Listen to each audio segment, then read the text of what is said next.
Hello there, this is Sean with Holy Smoke.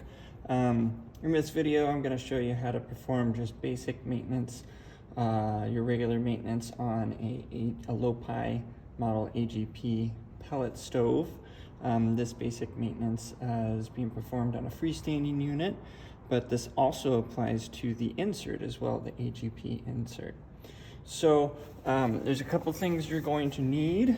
You're going to need a paintbrush. There's actually a couple of different brushes that come standard with the unit, little bottle brush and a paintbrush, and then the universal pellet appliance tool, which has a number of different features and uses. So on the back of at least the freestanding unit, there are some tabs that you can hang these tools on. On the insert, there is no designated place to put them, but these are the things that we're going to need. It's also recommended to have a vacuum too, like an ash vac, which you can find online, something that has like a metal hose or is designed to be sucking up ashes. Thing about ash and soot is with a regular kind of shop vac, it doesn't have the filtration system for them and can pump that stuff into your house. Same with a regular vacuum for the floor. So it's important to use a vacuum that's designed for ash and soot, preferably something with a HEPA filter. Okay, all right, so we're gonna get started. So before we open up the door and get inside to the Firebox, I want to just say that this regular maintenance is something that should be done every 3 to 7 days. And I say 3 to 7 days because it just all depends on how much you're using it. If you're using it every day for a good amount of time, I'd recommend doing this every 3 days. If this is something where maybe it comes on a little bit every day or every other day, then you might be able to go just once a week. I encourage you to do it more often than not, because the more often you keep up with this, the easier it'll be and the more efficient your unit will remain as far as burning pellets and heat production. So before I get into the interior, there's one thing I want to show you regarding the heat exchangers, which are located above the door here. Now there's kind of this louvered grate that we need to get out of our way. So in order to get this out of the way, what you do is you simply lift up and pull it forward. As you can see, I'll take the camera, get it a little bit closer here. So on either side, there is a hook here that goes over a corresponding pin. So as you are putting it back together or taking it apart, you just line it up and make sure that that pin seats within that cutout in that bracket. So again, in order to pull this apart, you simply lift it up, pull it forward, and then that exposes our heat exchangers here. Actually, I should keep it this way, sorry. So then we can take our universal pellet appliance tool, and on this end here, this little skinny end, it actually goes into a hole on this little rod right here. Okay, and so this rod is attached to a piece of steel that scrapes along the outside of each one of these tubes, and these tubes are here. So you want to pull it in and out maybe 10 times, and I like to try and pull it in different directions, so I'm scraping in different areas of the tube. So pull it up and down, pulling it down, side side, all that kind of stuff. And what that's going to do is that actually is going to scrape some of the ash or soot buildup on the outside of these tubes on the interior of the Firebox. What that does is it helps those tubes get hotter quicker and get up to a higher temperature. So it's important to do that for your heat output. As ash and soot builds up on the outsides of those tubes, it kind of insulates them almost. So those tubes aren't going to get as hot, and you're not going to get as much heat output from the unit. So it's important to do that, again, every 3 to 7 days. Okay, let me see if I can put this back into position here where we can see what's going on, kind of, sort of. Okay, all right. So let's get into this inside of the stove. Now, I did that first because when you are going in and out, it tends to knock down some ash and stuff like that. And it's nice to do that before you open up the door. Now, opening up the door here, we get into the firebox. One thing that I like to do is I do like to clean the glass. You can do that with the brush. You can do that with some glass cleaner and a rag or a paper towel. Honestly, you could do it with just a wet rag or a wet towel. But anyways, you just kind of brush off that door.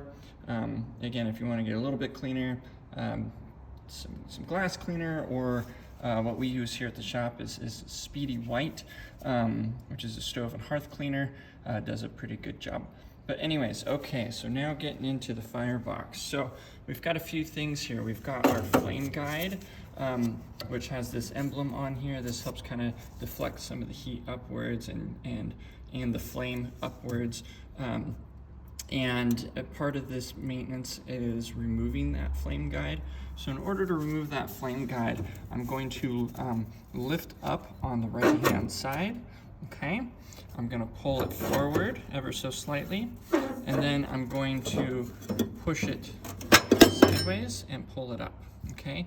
So on this particular flame guide, this has cutouts on either side. Some flame guides only have the cutouts on the right-hand side.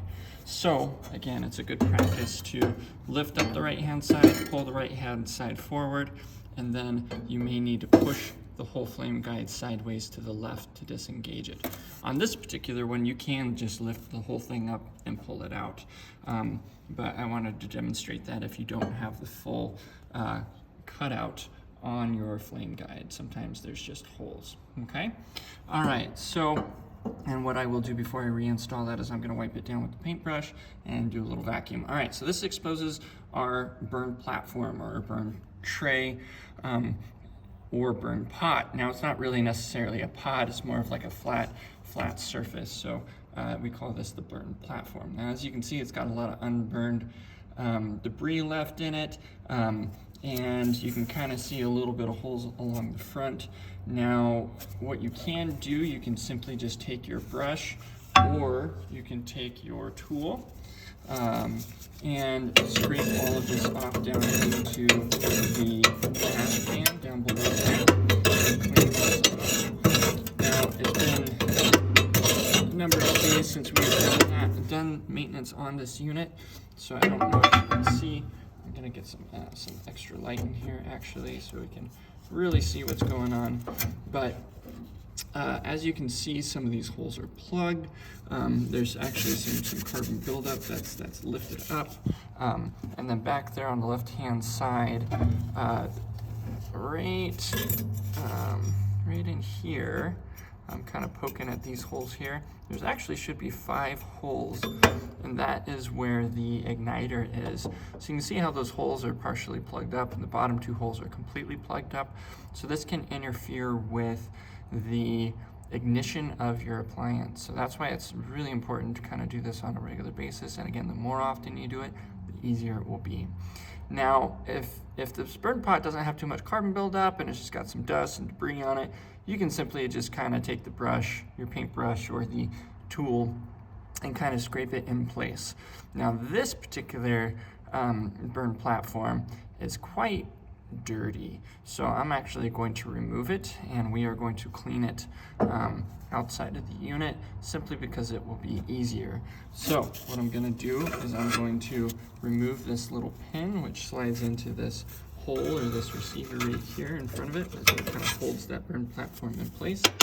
On the inserts, I don't believe there is this little clip. I think the burn platform just comes right out.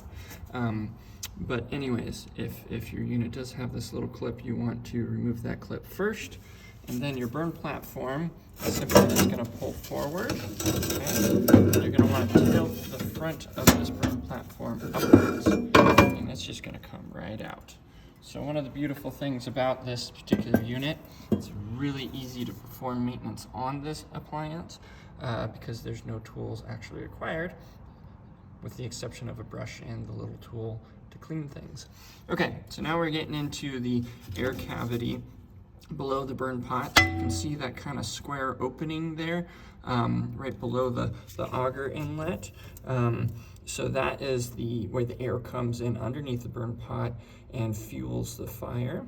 On this left-hand side there, you can see that tube poking out with what is the igniter, and there's that little heating element inside of that tube. And then we have our auger, which is what pushes the pellets forward onto the burn platform. Okay, so it's good once you have this apart to just vacuum that out with an ash vac.